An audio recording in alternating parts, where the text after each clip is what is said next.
మనం చూసాం లీడర్స్ కానీ ప్లేయర్స్ కానీ చాలా మంది మీలానే పేద కుటుంబంలో నుంచి వచ్చి వాళ్ళు ఇప్పుడు ఎక్సలెంట్ గా ప్లేయర్స్ గా వెలిగిపోతున్నారు. లైక్ క్రికెట్ అవ్వని, ఎనీ గేమ్స్. ఇప్పుడు మాకు చల్లపల్లి స్కూల్ ఉంది ఎన్టీఆర్ ట్రస్ట్ తరఫున. అట్లా మీలానే చాలా మంది పిల్లలు ఉన్నారు. నాకు చాలా గర్వం ఆ స్కూల్ పిల్లల్ని చూస్తే. ఎందుకంటే వాళ్ళు ఎంత బాగా చదువుతారంటే అక్కడ 100% రిజల్ట్స్ వస్తాయి మాకు. So your clap shows that you are super discipline. నాకు చాలా సంతోషంగా ఉంది. So that's what I'm saying. ఆ విలువ అనేది మీకు బాగా తెలుసు సిటీల కంటే కూడా. So that's what I want to tell you. And మీరు బాగా చదువుకోవాలి.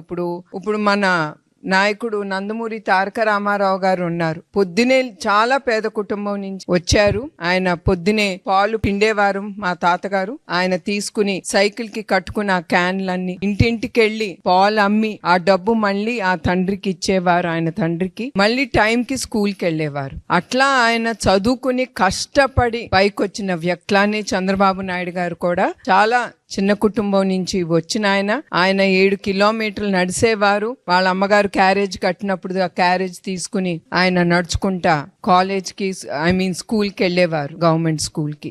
అట్లా మీరు వీళ్ళే కాదు, అట్లా మీకు తోచిన మంచి వాళ్ళని మీ హృదయంలో పెట్టుకుని వాళ్ళు ఎంత కష్టపడ్డారనేది మీరు ఆలోచించాలి. మీరు కూడా మీలో ఆ చైతన్యం అనేది ఉంది.